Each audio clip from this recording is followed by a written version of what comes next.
Hola, buenos días. Voy a darles una actividad que pueden usar en la clase. So this video is for other teachers out there. It works great for classes that have a lot of vocabulary, so especially for language classes like Spanish, French, whatever. Any language class, I think it works great in.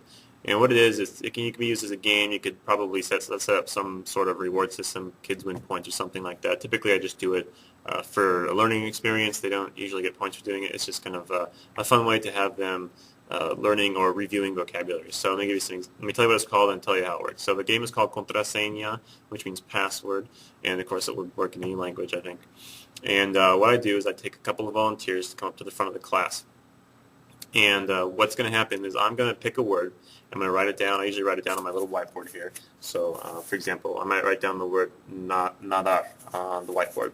And I'm going to show it to the class. The two people that are in the front of the class do not get to see the word. And then I have the class kind of split into two groups. So there's Team 1 and Team 2.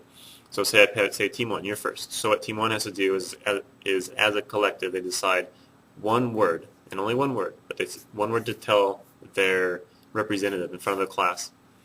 And what they need to do is to get their representative to say the word nadar, to swim, if that's the word, for example. So if this is my team and I was in the audience, I might say la piscina, swimming pool. Or maybe they haven't learned that word yet. They could say agua or océano or something like that. So hopefully they're going to say some words that get the person to say nadar. If they say a word, maybe they said agua, and the person that's up there guessing can't think of the word, then we switch over to the other team. They get to give a different clue. So maybe the first team said agua, but then the second team says piscina, swimming pool, and the person for that team is like, oh, nadar, and they think of it, they get a point. And since Team 1 started the first time, now it's Team 2's turn, and they already have a point, so they get to start for the second one. Say the second word was comer.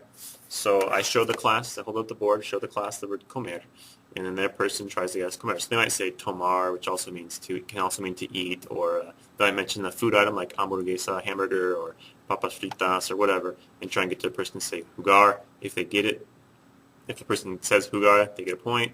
And I switch to the other team, and they start. If they don't get it, then I still switch to the other team. And they get to try and get a comer and try and get their point.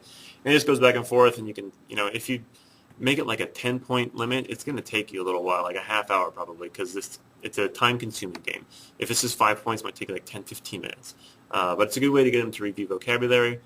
It works better for upper levels of Spanish because they'll have more of a background, more of a vocabulary base. So like beginning levels of Spanish 1, it won't work very well. Maybe towards the end of Spanish 1, but definitely sometime in Spanish 2, this your second semester, and then further along, the easier it gets to do. So anyway, contraseña, password, it's a game that works kind of well to review vocab, and that's it for this video. Thanks for watching.